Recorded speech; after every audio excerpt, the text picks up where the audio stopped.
बेवफा लड़की एक थी यार, मैंने भी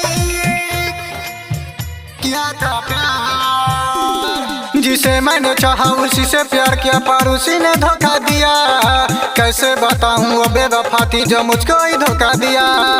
जिसे मैंने चाहा उसी से प्यार किया, पर उसी ने धोखा दिया। कैसे बताऊं वो बेवफा थी जो मुझको ही धोखा दिया। बेवफा लड़की एक था यार, जिसे मैंने भी किया था प्यार। जिसे मैंने चाहा उसी से प्यार किया, पर उसी ने धोखा दिया। कैसे बताऊं वो बेवफा थी जो मुझको ही धोखा दिया। बेवफा लड़की एक था यार, जिसे मैंने भी किया था प्यार। बेवफा लड़की एक था यार, जिसे मैंने भी किया था प्यार। बेवफा लड़की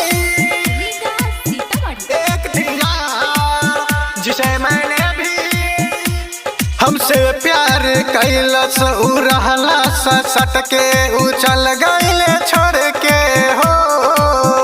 हम रहनी हार के हमारा लटक के, उ चल गइले छोड़ के हो।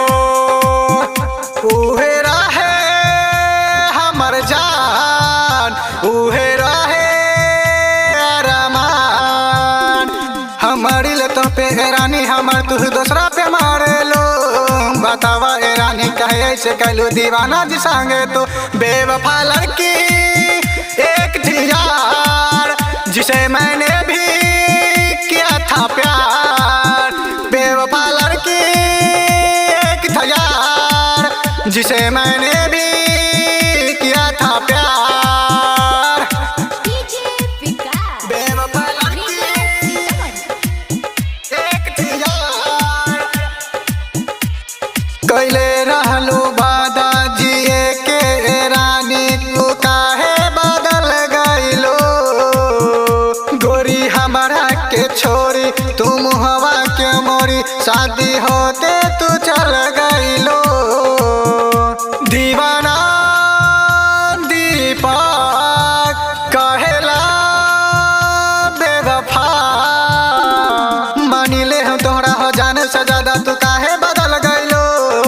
होते भी आ गोरी हमरा के छोड़ के तू ससुराल में चल गइलो। बेवफा लड़की एक थी यार, जिसे मैंने भी किया था प्यार।